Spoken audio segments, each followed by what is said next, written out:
ದ್ವಿತೀಯ ಪಿಯುಸಿ ಕನ್ನಡ ದೀರ್ಘಗದ್ಯ ಕೃಷ್ಣೇಗೌಡನ ಆನೆ ಪ್ರಶ್ನೋತ್ತರಗಳು. ಮುಖ್ಯ ಪ್ರಶ್ನೆ 4 ಅಂಕಗಳ ಪ್ರಶ್ನೆಗಳು. 5 ವಾಕ್ಯಗಳಲ್ಲಿ ಉತ್ತರಿಸಿ. ಪ್ರಶ್ನೆ 1. ದುರ್ಗಪ್ಪ ನಿರೂಪಕರ ಬಳಿ ಬಂದ ಸಂದರ್ಭವನ್ನು ವಿವರಿಸಿ. ಉತ್ತರ: ನಿರೂಪಕರು ತಮ್ಮ ಹಳೆಯ ಫೋರ್ಡ್ ಜೀಪಿನ ಅಡಿಯಲ್ಲಿ ಮಲಗಿಕೊಂಡು ಗೇರ್ ಬಾಕ್ಸ್ ರಿಪೇರಿ ಮಾಡುತ್ತಿದ್ದರು.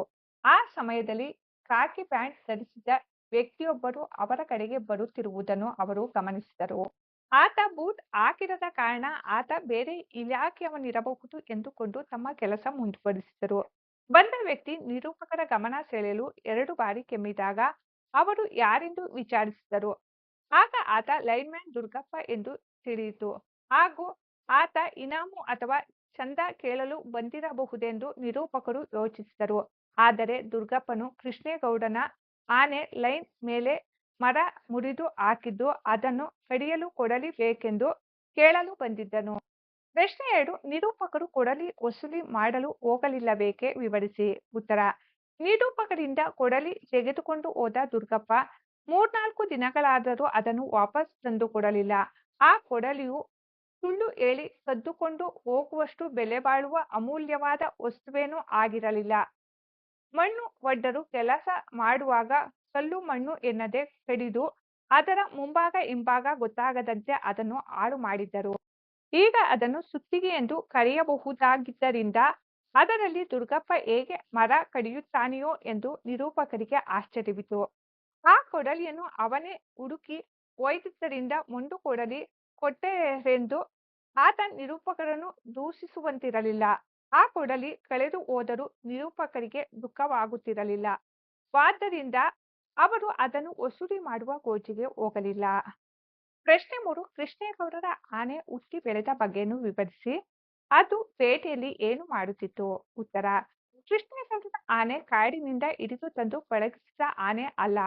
ಅದು ಘಟ್ಟದ ಕೆಳಗಿನ ಗೂಳೂರು ಮಠದ ಆನೆ ಹಾಕಿದ ಮರಿಯಾಗಿತ್ತು.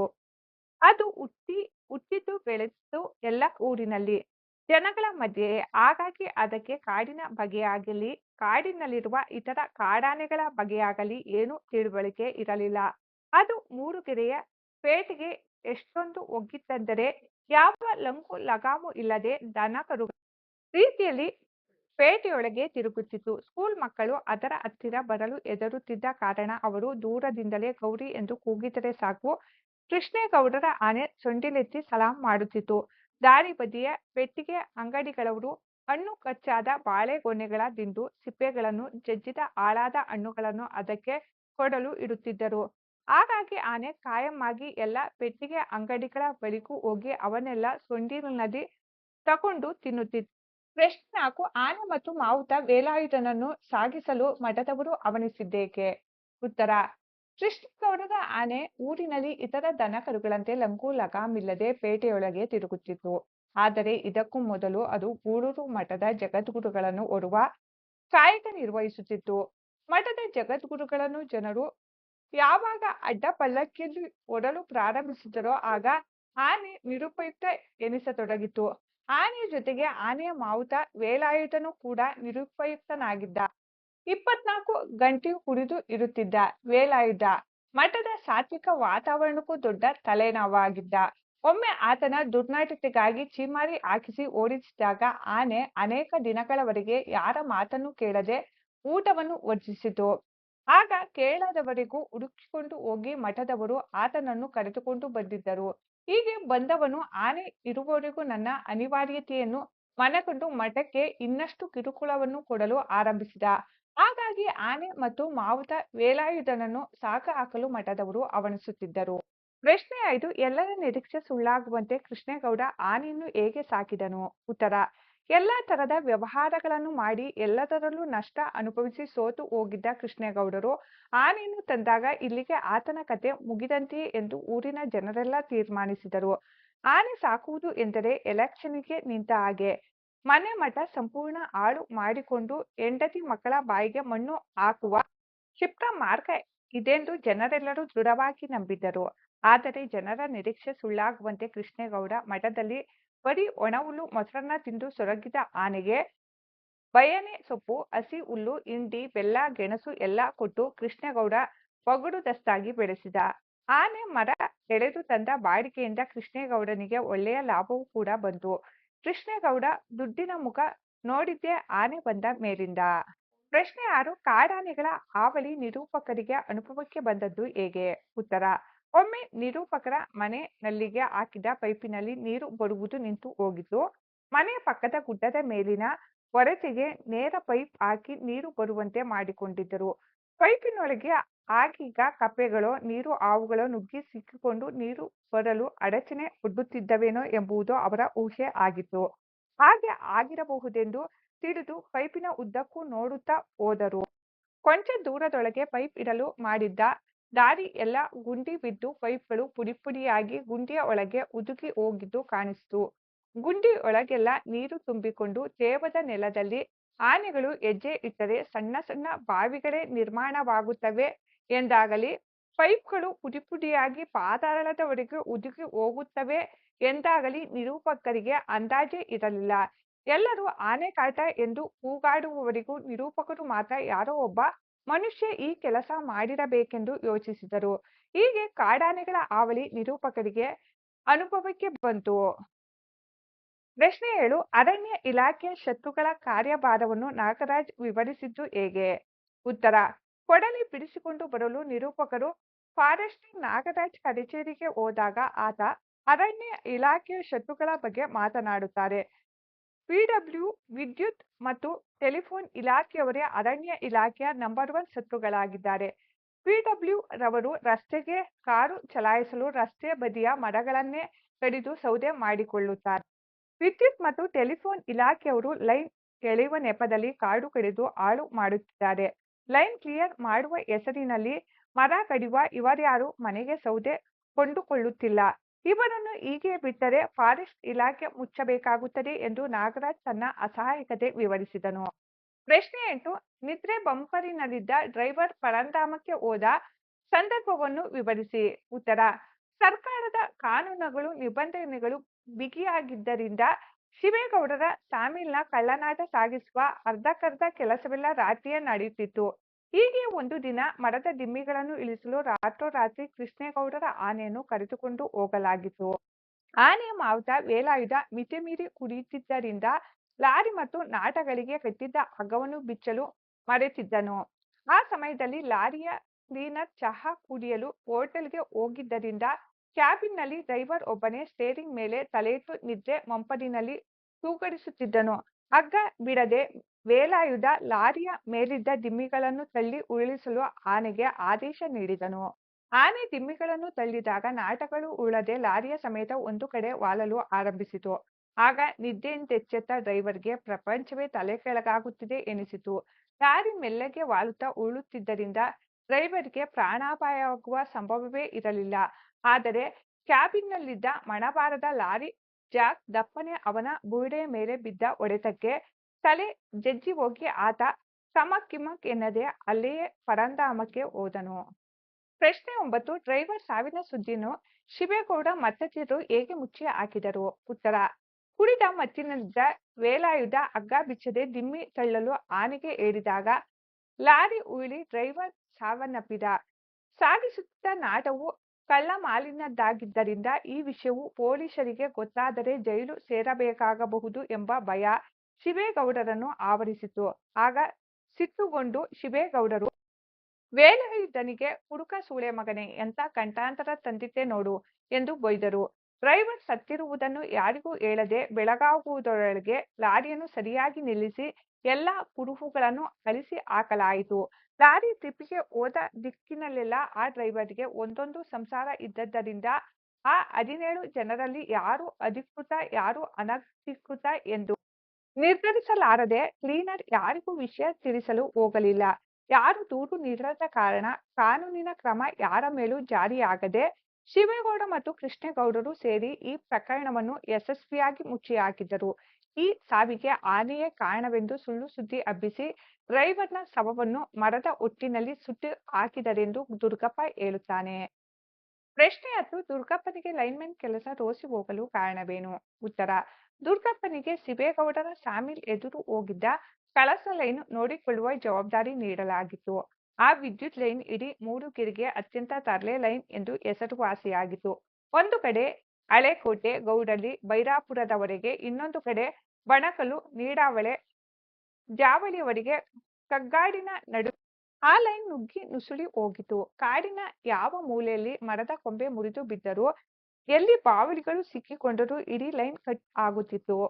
ಪ್ರತಿದಿನ ಬೆಳಿಗ್ಗೆ ಎದ್ದು ತಂತಿ ಕಟಿಂಗ್ ಪ್ಲೇಯರ್ ಹಿಡಿದು ಎಲ್ಲಿ ತೊಂದರೆಯಾಗಿದೆ ಎಂದು ಕಾಡಿನಲ್ಲಿ ಹುಡುಕಿ ರಿಪೇರಿ ಮಾಡುವುದರಲ್ಲೇ ಅವನ ಬದುಕಿನ ಆಸೆಯೇ ಬತ್ತಿ ಹೋಗಿತ್ತು. ಅವನ ಕಷ್ಟವನ್ನು ಅರಿಯದ ಜನರು ಲೈನ್‌ಮ್ಯಾನ್ ಉದ್ದೇಶಪೂರ್ವಕವಾಗಿ ಸೌದೆಗಾಗಿ ಮರ ಕಡಿಯುತ್ತಿದ್ದಾನೆಂದು ಬೈದರೆ, ಇಲಾಖೆಯ ಅಧಿಕಾರಿಗಳು ಲೈನ್ ಸರಿಯಾಗಿ ಮೇಂಟೈನ್ ಮಾಡಿಲ್ಲ ಎಂದು ಬೈಯುತ್ತಿದ್ದರು. ಹೀಗೆ ಇತ್ತ ಅಧಿಕಾರಿಗಳ ಕಾಟ, ಅತ್ತ ಜನರ ಬೈಗುಳ ಹಾಗೂ ಕಷ್ಟದ ಕೆಲಸದಿಂದಾಗಿ ದುರ್ಗಪ್ಪನಿಗೆ ಆ ಕೆಲಸವೇ ಸಂಪೂರ್ಣ ರೋಸಿಹೋಗಿತ್ತು. ಪ್ರಶ್ನೆ 11 ಪೋಸ್ಟ್‌ಮ್ಯಾನ್ ಜಬ್ಬರ್‌ನ ಬವಣೆಯನ್ನು ನಿರೂಪಕರು ಹೇಗೆ ವಿವರಿಸಿದ್ದಾರೆ? ಉತ್ತರ: ಕೇಂದ್ರ ಸರ್ಕಾರದ ನೌಕರನಾಗಿದ್ದ ಜಬ್ಬರ್ 16 ವರ್ಷಗಳಿಂದ ಕೆಲಸ ಮಾಡುತ್ತಿದ್ದರೂ ಇನ್ನೂ ಟೆಂಪರರಿ ನೌಕರನೇ ಆಗಿದ್ದನು. ಕೇವಲ 60 ರೂಪಾಯಿ ಸಂಬಳದಲ್ಲಿ ಸಂಸಾರ ತೂಗಿಸಲಾಗದೆ ಪತ್ರಿಕೆಗಳ ಏಜೆನ್ಸಿ ತೆಗೆದುಕೊಂಡು ದುಡಿಯುತ್ತಿದ್ದನು. ಪೋಸ್ಟಿನ ಜೊತೆಗೆ ಮ್ಯಾಗಜಿನ್‌ಗಳ ಕಂತೆಗಳನ್ನು ಹೊತ್ತುಕೊಂಡು ದಿನಕ್ಕೆ 18 ಕಿಲೋಮೀಟರ್ ನಡೆದಾಡಬೇಕಾಗಿತ್ತು.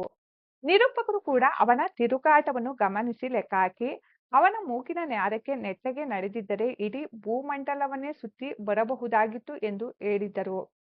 ಗ್ರಾಮ ಆಧುನೀಕರಣಗೊಂಡಂತೆ ಪೋಸ್ಟ್ ಆಫೀಸ್ ಬದಲು ಅಲ್ಲಲ್ಲಿ ಪೋಸ್ಟ್ ಬಾಕ್ಸ್ ಹಾಕಿದ್ದರಿಂದ ಅವನ ಕೆಲಸ ಇನ್ನೂ ಹೆಚ್ಚಾಯಿತು.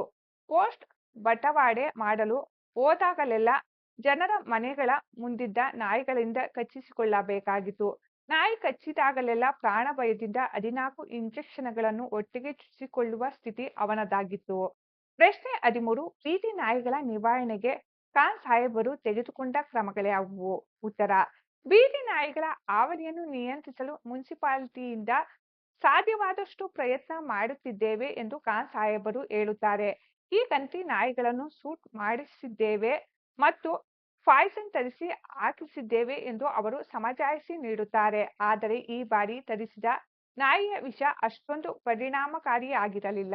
ಅದು ಕಲಬೆರಕೆ ಆಗಿರಬೇಕು ಎನ್ನುತ್ತಾರೆ. ಆದರೂ ಈ ವರ್ಷ ಸುಮಾರು 200-300 ನಾಯಿಗಳನ್ನಾದರೂ ಸಾಯಿಸಿದ್ದೇವೆ ಎಂದು ತಮ್ಮ ಸಾಧನೆ ವಿವರಿಸುತ್ತಾರೆ. ಮುನಿಸಿಪಾಲಿಟಿ ಹದ್ದುಬಸ್ತಿನಲ್ಲಿದ್ದ ನಾಯಿಗಳ ಮೇಲೆ ಮಾತ್ರ ಕ್ರಮ ಕೈಗೊಳ್ಳಬಹುದು. ಆದರೆ ಹೊರಗಿನಿಂದ ಬರುವ ನಾಯಿಗಳಿಗೆ ಏನು ಮಾಡಲು ಸಾಧ್ಯ ಎನ್ನುತ್ತಾರೆ. ಊರಿನವರು ಲಾರಿಯಲ್ಲಿ ನಾಯಿಗಳನ್ನು ತಂದು ರಾತ್ರೋರಾತ್ರಿ ಬಿಟ್ಟು ಹೋಗುತ್ತಿರುವುದೇ ನಾಯಿಗಳ ಸಂಖ್ಯೆ ಹೆಚ್ಚಾಗಲು ಕಾರಣವೆಂದು ಸಮರ್ಥಿಸಿಕೊಳ್ಳುತ್ತಾರೆ. ಪ್ರಶ್ನೆ 14 ಟೆಲಿಫೋನ್ ಲೈನ್‌ಮ್ಯಾನ್ ತಿಪ್ಪಣ್ಣನ ಸಾವಿನ ಸಂದರ್ಭವನ್ನು ವಿವರಿಸಿ. ಉತ್ತರ: ಟೆಲಿಫೋನ್ ಇಲಾಖೆಯಲ್ಲಿ ಲೈನ್‌ಮ್ಯಾನ್ ಆಗಿದ್ದ ತಿಪ್ಪಣ್ಣನಿಗೆ ನುಗ್ಗೇಹಳ್ಳಿಯ ಕಡೆಗೆ ಹೋದ ಲೈನ್‌ಗಳು ತನ್ನ ಪಾಲಿಗೆ ಮೃತ್ಯು ಸ್ತಂಭವಾಗುತ್ತದೆ ಎಂದು ತಿಳಿದಿರಲಿಲ್ಲ. ಬೆಳಗ್ಗೆ ಎಕ್ಸ್ಚೇಂಜ್ ಬಳಿಗೆ ಬಂದಾಗ ನುಗ್ಗೇಹಳ್ಳಿ ಕಡೆಯ ಅಷ್ಟೂ ಲೈನ್‌ಗಳು ಡೆಡ್ ಆಗಿವೆ ಎಂದು ಮೇಂಟೆನೆನ್ಸ್‌ನವರು ಹೇಳಿ ಕಳಿಸಿದ್ದರಿಂದ ಆತ ಊರಿಂದ ಸಾಕಷ್ಟು ದೂರದಲ್ಲಿದ್ದ 17ನೇ ಕಂಬವನ್ನು ಹತ್ತಿದ್ದನು. 30-40 ತಂತಿಗಳ ತೊಡಕಿನೊಳಗೆ ನುಸುಳಿ ಜಂಕ್ಷನ್ ಬಾಕ್ಸ್ ಬಿಚ್ಚಿ ಸ್ಕ್ರೂಡ್ರೈವರ್‌ನಿಂದ ಏನೇನೋ ಮೀಟುತ್ತಿದ್ದಾಗ ವಿದ್ಯುತ್ ಶಾಕ್ ಹೊಡೆದು ಅಲ್ಲೇ ಸತ್ತು ಹೋದನು. ತಂತಿಗಳ ಗೋಜಿನಲ್ಲಿ ಸಿಲುಕಿದ್ದ ಆತನ ಹೆಣ ಕಂಬ ಹತ್ತಿ ರಿಪೇರಿ ಮಾಡುವ ಬಂಕಿಯಲ್ಲೇ ಕುಳಿತಿದ್ದರಿಂದ ಕೆಳಗಿನಿಂದ ನೋಡಿದವರಿಗೆಲ್ಲ ಅವನು ಸತ್ತಿದ್ದಾನೆಂದು ತಿಳಿಯಲೇ ಇಲ್ಲ. ದಿನ ಕಳೆದ ಮೇಲೆ ನುಗ್ಗೇನಹಳ್ಳಿಯ ರಾಮೇಗೌಡರು ಇನ್ನೂ ಯಾಕೆ ನಮ್ಮ ಫೋನ್ ಸರಿಯಾಗಲಿಲ್ಲವೆಂದು ಎಕ್ಸ್ಚೇಂಜ್‌ಗೆ ಬಂದು ಕೂಗಾಡಿದಾಗಲೇ ಜೂನಿಯರ್ ಇಂಜಿನಿಯರ್ ರಮೇಶ್ ಬಾಬು ಗಮನ ಅತ್ತ ಹೋದದ್ದು. ನಂತರ ರಮೇಶ್ ಬಾಬು ಲೈನ್‌ಮ್ಯಾನ್ ಶಂಕರಪ್ಪನನ್ನು ಕರೆದುಕೊಂಡು ಹೋಗಿ ನೋಡಿದಾಗಲೇ ತಿಪ್ಪಣ್ಣ ಸತ್ತಿರುವುದು ಖಾತ್ರಿಯಾಯಿತು. ಪ್ರಶ್ನೆ 15 ಡ್ರೈವರ್ ಅಬ್ಬಾಸ್ ಮತ್ತು ಕ್ಲೀನರ್ ಕೃಷ್ಣರ ಸಾವಿಗೆ ಕೃಷ್ಣೇಗೌಡರ ಆನೆ ಕಾರಣವೇ ವಿವರಿಸಿ. ಉತ್ತರ: ಡ್ರೈವರ್ ಅಬ್ಬಾಸ್ ಮತ್ತು ಕ್ಲೀನರ್ ಕೃಷ್ಣರ ಸಾವಿಗೆ ಕೃಷ್ಣೇಗೌಡರ ಆನೆ ಖಂಡಿತವಾಗಿಯೂ ಕಾರಣವಲ್ಲ. ಅವರಿಬ್ಬರು ಸತ್ತ ಸಮಯದಲ್ಲಿ ಆನೆ ಮತ್ತು ಮಾವುತ ವೇಲಾಯುಧ ಸಿಬೇಗೌಡರ ಸಾಮಿಲ್‌ನಲ್ಲಿ ಗಳನಾಟ ಸಾಗಿಸಲು ಕಾಯುತ್ತಾ ನಿಂತಿದ್ದರು. ಲೋಡು ಲಾರಿ ಓಡಿಸಿಕೊಂಡು ಬರುತ್ತಿದ್ದ ಅಬ್ಬಾಸ್‌ಗೆ ಇದ್ದಕ್ಕಿದ್ದಂತೆ ಬೀಡಿ ಎಳೆಯುವ ತೆವಲು ಶುರುವಾಗಿ, ಚೂರು ಸ್ಟೇರಿಂಗ್ ಹಿಡಿಯೋ, ಬೀಡಿ ಹಚ್ಚಿಸ್ಕೊಳ್ತೀನಿ ಎಂದು ಕ್ಲೀನರ್ ಕೃಷ್ಣನ ಕೈಗೆ ಸ್ಟೇರಿಂಗ್ ಕೊಟ್ಟಿದ್ದೇ ಅಪಘಾತಕ್ಕೆ ಕಾರಣವಾಯಿತು. ನಿದ್ದೆಯ ಮಂಪರಿನಲ್ಲಿದ್ದ ಕೃಷ್ಣ ಸ್ಟೇರಿಂಗ್ ಅಲ್ಲಾಡದ ಹಾಗೆ ವಜ್ರ ಮುಷ್ಟಿಯಲ್ಲಿ ಹಿಡಿದಿದ್ದರಿಂದ ಲಾರಿ ನೇರವಾಗಿ ಮರಕ್ಕೆ ನುಗ್ಗಿತು. ಸ್ಟೇರಿಂಗ್ ಬಿಡೋ ಎಂದು ಅಬ್ಬಾಸ್ ಕೂಗುತ್ತಾ ಲಾರಿಯನ್ನು ನಿಯಂತ್ರಿಸಲು ಯತ್ನಿಸಿದರೂ ಕೃಷ್ಣ ಸ್ಟೇರಿಂಗ್ ಬಿಡಲಿಲ್ಲ. ಕೊನೆಗೆ ಲಾರಿ ಮರಕ್ಕೆ ಡಿಕ್ಕಿ ಹೊಡೆದ ರಭಸಕ್ಕೆ ಹಿಂದಿದ್ದ ಅಪಾರ ತೂಕದ ದಿಮ್ಮಿಗಳು ಕ್ಯಾಬಿನ್ ಮುರಿದು ನುಗ್ಗಿ ಮರಕ್ಕೂ ದಿಮ್ಮಿಗಳಿಗೂ ನಡುವೆ ಸಿಕ್ಕಿ ಕ್ಲೀನರ್ ಮತ್ತು ಡ್ರೈವರ್ ಇಬ್ಬರು ಅಲ್ಲೇ ಸಾವನ್ನಪ್ಪಿದರು. ಪ್ರಶ್ನೆ 16. ವೇಲಾಯುಧನ ಹೆಂಡತಿಗೆ ಆನೆಯ ಬಗ್ಗೆ ಸವತಿ ಮಾತ್ಸರ್ಯ ಮೂಡಲು ಕಾರಣಗಳೇನು? ಉತ್ತರ. ಕೃಷ್ಣೇಗೌಡನ ಹೆಣ್ಣಾನೆಯನ್ನು ಹುಡುಕಿಕೊಂಡು ಕಾಡಿನ ಗಂಡಾನೆಗಳು ಊರಿನ ಬಳಿ ಸುಳಿದಾಡಿದ್ದು ವೇಲಾಯುಧನಿಗೆ ಆನೆಯ ಮೇಲೆ ದ್ವೇಷ ಸಾಧಿಸಲು ಪ್ರೇರಣೆಯಾಯಿತೋ ಏನೋ, ಆದರೆ ಅವನ ಹೆಂಡತಿಗೆ ಅದು ಸಿಟ್ಟು ತರಿಸಿತ್ತು. ಮಠದವರು ವೇಲಾಯುಧನನ್ನು ಓಡಿಸಿದಾಗ ಆ ಆನೆ ಊಟ ಬಿಟ್ಟು ಸೊರಗಿದ್ದುದು ಅವಳಿಗೆ ದೊಡ್ಡ ಅಧಿಕ ಪ್ರಸಂಗವಾಗಿ ಕಂಡಿತು. ತನ್ನ ಗಂಡ ಆನೆಯ ಮಾವುತನಾಗಿದ್ದರಿಂದಲೇ ಸಂಬಳ ಸಿಗುತ್ತಿದ್ದರೂ ಹಗಲೆನ್ನದೆ ರಾತ್ರಿಯೆನ್ನದೆ ವೇಲಾಯುಧ ಆ ಹೆಣ್ಣಾನೆಯೊಂದಿಗೆ ಕೆಲಸಕ್ಕೆ ಹೋಗಬೇಕಾದ್ದರಿಂದ ಆಕೆಯಲ್ಲಿ ಒಂದು ರೀತಿಯ ವಿಚಿತ್ರ ಮಾತ್ಸರ್ಯ ಮೂಡಿತು. ಬಸುರಿಯಾಗದೆ ವರ್ಷ ಕಳೆದ ಹಾಗೆಲ್ಲ ವಿನಾಕಾರಣ ತಮ್ಮ ಸಂಸಾರಕ್ಕೆ ಅನ್ನ ಕೊಡುತ್ತಿದ್ದ ಈ ಆನೆಯಂಥ ಬೃಹತ್ ಜೀವ, ಅದು ಹೆಣ್ಣಾನೆ, ತನ್ನ ಗಂಡನನ್ನು ಹಂಚಿಕೊಳ್ಳುತ್ತಿರುವುದು ಅವಳಿಗೆ ಸಹಿಸಲು ಅಸಾಧ್ಯವಾಗಿತ್ತು. ಹಾಗಾಗಿ ತನ್ನ ಸಿಟ್ಟನ್ನು ಆಕೆ ಆನೆ ಜೊತೆ ಮಲಗುತ್ತೀಯಾ, ನೀನ್ಯಾವ ಗಂಡಸು ಎನ್ನುವ ಮೂಲಕ ಹೊರಹಾಕಿ ಆನೆಯ ಬಗ್ಗೆ ಸವತಿ ಮಾತ್ಸರ್ಯ ಬೆಳೆಸಿಕೊಂಡಳು. ಪ್ರಶ್ನೆ 17. ನಾಗರಾಜನ ನಿಗೂಢ ಸಾವಿನ ಬಗ್ಗೆ ಜನರ ಅಭಿಪ್ರಾಯಗಳೇನು? ಉತ್ತರ. ಕಾಡಾನೆಯನ್ನು ಕೊಲ್ಲಲು ಹೋದ ಫಾರೆಸ್ಟರ್ ನಾಗರಾಜ್ ಏಕಾಏಕಿ ನಾಪತ್ತೆ ಆದಾಗ ಜನರ ನಡುವೆ ಹಲವು ಅಭಿಪ್ರಾಯಗಳು ಹುಟ್ಟಿಕೊಂಡಿದ್ದವು. ಕೆಲವರು ಸಾರ್ವಜನಿಕ ಸಭೆಯಲ್ಲಿ ತನಗಾದ ಅವಮಾನ ತಾಳಲಾರದೆ ಆತ ಆತ್ಮಹತ್ಯೆ ಮಾಡಿಕೊಂಡಿದ್ದಾನೆಂದು ಹೇಳಿದರು. ಮೊದಲಿಗೆ ಕೃಷ್ಣೇಗೌಡರ ಆನೆಯೇ ಅವನನ್ನು ದುರ್ಗಮವಾದ ಕಾಡಿನಲ್ಲಿ ಎಲ್ಲೋ ಒಂದು ಕಡೆ ಕೊಂದು ನೆಲಕ್ಕೆ ಹಾಕಿ ತಿಕ್ಕಿದೆ ಎಂದು ಶಂಕಿಸಿದರು. ಇನ್ನು ಕೆಲವರು ನಾಗರಾಜನಿಗೆ ಮನಪರಿವರ್ತನೆಯಾಗಿ ಕೋಪಿಯನ್ನು ಚರಂಡಿಗೆ ಎಸೆದು ಧರ್ಮಸ್ಥಳದ ಬಸ್ಸು ಹತ್ತಿದ್ದಾನೆಂದು ತಲೆ ಬೋಳಿಸಿಕೊಂಡು ಅಲ್ಲಿ ಓಡಾಡುತ್ತಿರುವುದನ್ನು ಕಣ್ಣಾರೆ ಕಂಡೆವೆಂದು ಹೇಳಿದರು. ಇನ್ನು ಕೆಲವರು ಆತ ಆನೆ ಬೆನ್ನಟ್ಟಿ ಮರಳಿ ಬರುವಾಗ ಗಂಧ ಕಳ್ಳ ಸಾಗಾಣಿಕೆಯ ಗಂಗಾಧರನ ಕಾರಿಗೆ ಅಡ್ಡ ಹೋಗಿ ಅವನ ಗ್ಯಾಂಗ್ನಿಂದಲೇ ಕೊಲೆಯಾಗಿ ಹೆಣ ನಾಪತ್ತೆಯಾಗಿರಬೇಕು ಎಂದರು. ಪೊಲೀಸರು ಕಾಡೆಲ್ಲ ಹುಡುಕಾಡಿ ನಾಗರಾಜನ ಕೋವಿ ಸಿಕ್ಕಿದೆ, ಆದರೆ ಹೆಣ ಸಿಗಲಿಲ್ಲ ಎಂದು ಮಹಜರು ಬರೆದುಕೊಂಡರು. ಪ್ರಶ್ನೆ 18. ತನ್ನ ಆನೆಯ ಬಗ್ಗೆ ಕೃಷ್ಣೇಗೌಡನಲ್ಲಿ ಬೇಸರ ಮೂಡಲು ಕಾರಣಗಳೇನು? ಉತ್ತರ. ಕೃಷ್ಣೇಗೌಡ ತನ್ನ ಆನೆಯಿಂದ ಎದುರಾಗುತ್ತಿರುವ ಸಮಸ್ಯೆಗಳ ಬಗ್ಗೆ ಸಂಪೂರ್ಣ ರೋಸಿ ಹೋಗಿದ್ದನು. ಹಿಂದೊಮ್ಮೆ ಇದೇ ಆನೆ ಆತನ ಮನೆಗೆ ಲಕ್ಷ್ಮಿ ಬಂದ ಹಾಗೆ ಆಗಿತ್ತಾದರೂ ಈಗ ಅದೇ ಆನೆಯನ್ನು ಸಾಕಾಕುವುದು ದೊಡ್ಡ ತಲೆನೋವಾಗಿ ಪರಿಣಮಿಸಿತ್ತು. ಊರಿನಲ್ಲಿ ಏನೇ ನಡೆದರೂ ಅದಕ್ಕೆ ಆನೆಯೇ ಕಾರಣ ಎನ್ನುವ ಅಪವಾದದ ಮಾತುಗಳು ಆತನನ್ನು ಸಂಕಷ್ಟಕ್ಕೆ ಗುರಿಪಡಿಸಿತು. ಮಠದವರು ಅದನ್ನು ದಾಟಿಸಿದಂತೆ ತಾನು ಬೇರೆಯವರಿಗೆ ಮಾರೋಣವೆಂದರೆ ಸರ್ಕಸ್ ಕಂಪನಿಗಳೆಲ್ಲ ಪಾಪರ್ ಎದ್ದಿದ್ದವು. ಜಗದ್ಗುರುಗಳೆಲ್ಲ ಬೆಂಚ್ ಕಾರುಗಳನ್ನು ಹಿಡಿದಿದ್ದರು. ಹಾಗೂ ಮಠದ ವ್ಯಾಪಾರಿಗಳು ಸರ್ಕಾರದ ಬಿಗಿ ಧೋರಣೆಯಿಂದ ಸುಸ್ತಾಗಿದ್ದರು. ಸರಿ, ಕಾಡಿಗೆ ಅಟ್ಟಿ ಬಿಡೋಣವೆಂದರೆ ಅದು ಊರಿನ ಆನೆಯಾದ್ದರಿಂದ ಕಾಡಿಗೆ ಹೋಗಿದ್ದರೂ ಮತ್ತೆ ಬಂದು ಲಯದೊಳಗೆ ನಿಂತಿತ್ತು. ಆಗ ಆತನಿಗೆ ಆನೆ ಕುತ್ತಿಗೆಗೆ ಕಟ್ಟಿಕೊಂಡ ಕಲ್ಲು ಗುಂಡಿನಂತೆ ಭಾಸವಾಗಲಾರಂಭಿಸಿದ್ದರಿಂದ ತನ್ನ ಆನೆಯ ಬಗ್ಗೆ ಕೃಷ್ಣೇಗೌಡನಿಗೆ ತೀವ್ರ ಬೇಸರ ಮೂಡಿತು. ಭಾಷಾಭ್ಯಾಸ.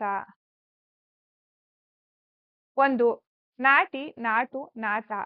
ಈ ಪದಗಳ ಅರ್ಥ ವ್ಯತ್ಯಾಸವನ್ನು ಕೇಳಿ ತಿಳಿಯಿರಿ. ನಾಟಿ: ಗದ್ದೆಯಲ್ಲಿ ಭತ್ತದ ಸಸಿಗಳನ್ನು ನೆಡುವುದು. ಉದಾಹರಣೆಗೆ ಸಸಿ ನಾಟಿ ಮಾಡುವುದು. ನಾಟು: ಮರದ ದಿಮ್ಮಿ ಅಥವಾ ಲಾರಿಗೆ ಕಟ್ಟುವ ಮರದ ತುಂಡುಗಳು. ನಾಟ: ನಾಟ ಎಂದರೆ ಮರದ ದಿಮ್ಮಿ ಅಥವಾ ಕಡಿದ ಮರ. 2. ದೇನಿಸುತ್ತ, ಗ್ರಾಚಾರ ಮುಂತಾದ ಪದಗಳನ್ನು ಪಟ್ಟಿ ಮಾಡಿ ಅವುಗಳ ಗ್ರಾಂಥಿಕ ರೂಪವನ್ನು ಬರೆಯಿರಿ. ಪಾಠದಲ್ಲಿ ಬಳಕೆಯಾಗಿರುವ ಅನ್ಯದೇಶೀಯ ಅಥವಾ ಆಡು ಮಾತಿನ ಪದಗಳಿಗೆ ಗ್ರಾಂಥಿಕ ರೂಪಗಳು ಈ ಕೆಳಗಿನಂತಿವೆ. ದೇನಿಸುತ್ತ. ಗ್ರಾಂಥಿಕ ರೂಪ ಜ್ಞಾನಿಸುತ್ತ. ಗ್ರಾಚಾರ: ಗ್ರಹಚಾರ. ಆಫೀಸು: ಕಚೇರಿ ಅಥವಾ ಆಫೀಸ್. ಲೈನ್: ರೇಖೆ ಅಥವಾ ವಿದ್ಯುತ್ ಮಾರ್ಗ. ಡಿಪಾರ್ಟ್ಮೆಂಟ್: ಇಲಾಖೆ. ಜೀಪು: ಜೀಪು ವಾಹನ. ಡ್ರೈವರ್: ಚಾಲಕ. ಕ್ಲೀನರ್: ಸಹಾಯಕ. 3. ಕಂಟ್ರಿ ಡಾಗ್: ದೇಶಿ ತಳಿ ನಾಯಿ. ಕಂಟ್ರಿ ನಾಯಿಯಾಗಿ ಬಳಕೆಯಾಗಿರುವ ಪದರೂಪವನ್ನು ಗಮನಿಸಿ. ಇಂಗ್ಲಿಷ್ ಭಾಷೆಯ ಕಂಟ್ರಿ ಡಾಗ್ ಅಂದರೆ ನಾಡಿನ ಅಥವಾ ಬೀದಿಯ ಸಾಮಾನ್ಯ ನಾಯಿ.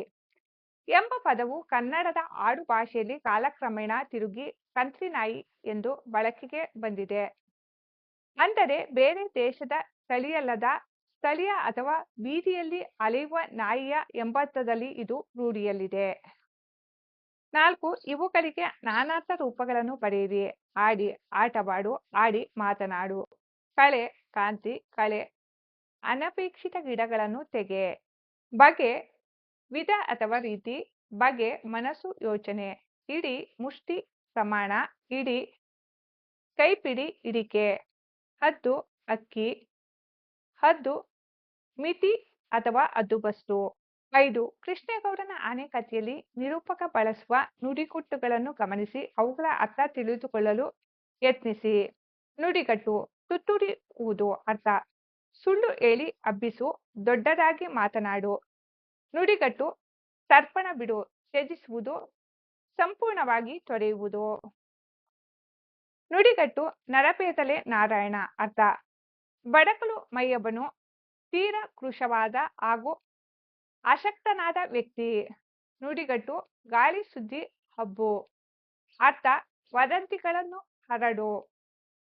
ನುಡಿಗಟ್ಟು: ಹೆಸರುವಾಸಿಯಾಗು. ಅರ್ಥ: ಪ್ರಸಿದ್ಧಿ ಪಡೆ. ನುಡಿಗಟ್ಟು: ಮುಖ ಇಂಚಿಕೊಳ್ಳು. ಅರ್ಥ: ಮುಜುಗರಕ್ಕೊಳಗಾಗು ಅಥವಾ ನಾಚಿಕೆ ಪಡು. ನುಡಿಗಟ್ಟು: ಅಧಿಕ ಪ್ರಸಂಗ ಮಾಡು. ಅರ್ಥ: ಮಿತಿಮೀರಿ ವರ್ತಿಸು ಅಥವಾ ಹೆಚ್ಚಾಗಿ ಮಾತನಾಡು. ನುಡಿಗಟ್ಟು: ಕಾಲು ಕೀಳು. ಅರ್ಥ: ಅಲ್ಲಿಂದ ಓಡಿ ಹೋಗು, ಜಾರಿಕೊಳ್ಳು. ನುಡಿಗಟ್ಟು: ಕಣ್ಣಿಗೆ ಒತ್ತಿಕೋ. ಅರ್ಥ: ಅತ್ಯಂತ ಭಕ್ತಿಯಿಂದ ಅಥವಾ ಇಷ್ಟಪಟ್ಟು ಸ್ವೀಕರಿಸು. ಗಾಳಿಗೆ ಉಗಿ. ಅರ್ಥ: ಎಲ್ಲವನ್ನೂ ಗಾಳಿಗೆ ತೂರಿ ನಿಯಂತ್ರಣ ತಪ್ಪಿ. ನುಡಿಗಟ್ಟು: ದೇಶವಾರಿ ನಗೆಬೀರು. ಅರ್ಥ: ಹಂಗಿಸು ಅಥವಾ ವ್ಯಂಗ್ಯದ ನಗೆ. ನುಡಿಗಟ್ಟು: ಮೂಗು ಹಾಕು. ಅರ್ಥ: ಅನಾವಶ್ಯಕವಾಗಿ ಮಧ್ಯ ಪ್ರವೇಶಿಸು. ನುಡಿಗಟ್ಟು: ಮೇಲೆ ಎತ್ತಿ ಕಟ್ಟು. ಅರ್ಥ: ಮತ್ತೊಬ್ಬರ ಮೇಲೆ ಆರೋಪ ಹೊರಿಸು. ನುಡಿಗಟ್ಟು: ಉರಿಯುವ ಬೆಂಕಿಗೆ ತುಪ್ಪ ಸುರಿ. ಅರ್ಥ: ಕೋಪ ಅಥವಾ ಸಮಸ್ಯೆಯನ್ನು ಮತ್ತಷ್ಟು ಹೆಚ್ಚಿಸು. ನುಡಿಗಟ್ಟು: ಹದ್ದಿಬಸ್ತಿನಲ್ಲಿಡು. ಅರ್ಥ: ನಿಯಂತ್ರಣದಲ್ಲಿಟ್ಟುಕೋ. 6 ಈ ಕಥೆಯಲ್ಲಿ ಬಂದಿರುವ ಅನ್ಯದೇಶೀಯ ಪದಗಳನ್ನು ಪಟ್ಟಿ ಮಾಡಿ.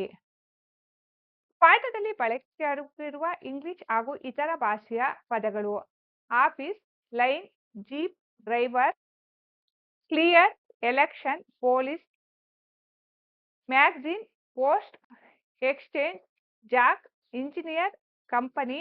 ಚಟುವಟಿಕೆ. ಚಟುವಟಿಕೆಯಲ್ಲಿನ ಪ್ರಶ್ನೆ 2 ಕಾಡು ಪ್ರಾಣಿಗಳನ್ನು ಸಾಕುವ ಅಪಾಯವನ್ನು ಕುರಿತು ಲೇಖನ ರಚಿಸಿ. ಲೇಖನ: ಕಾಡು ಪ್ರಾಣಿಗಳನ್ನು ಸಾಕುವ ಅಪಾಯಗಳು. ಪ್ರಾಣಿಗಳ ನಿಜವಾದ ನೆಲೆ ಕಾಡು. ಆದರೆ ಕೆಲವರು ಹವ್ಯಾಸಕ್ಕಾಗಿ ಕಾಡು ಪ್ರಾಣಿಗಳನ್ನು ಸಾಕಲು ಪ್ರಯತ್ನಿಸುವುದುಂಟು. ಇದು ಪ್ರಾಣಿಗಳಿಗೆ ಹಾಗೂ ಮನುಕುಲಕ್ಕೆ ಅತ್ಯಂತ ಅಪಾಯಕಾರಿಯಾಗಿದೆ.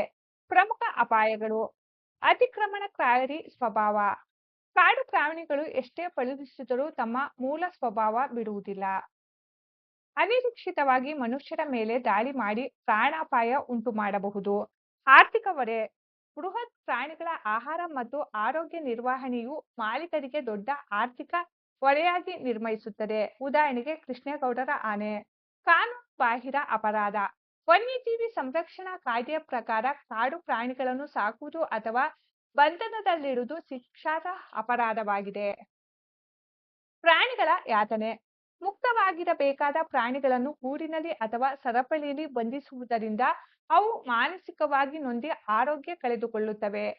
ಕಾಡು ಪ್ರಾಣಿಗಳನ್ನು ಕಾಡಿನಲ್ಲೇ ಮುಕ್ತವಾಗಿರಲು ಬಿಡುವುದೇ ಪ್ರಕೃತಿಯ ಸಮತೋಲನಕ್ಕೆ ಮತ್ತು ಅವುಗಳ ರಕ್ಷಣೆಗೆ ಅತ್ಯುತ್ತಮ ಮಾರ್ಗವಾಗಿದೆ.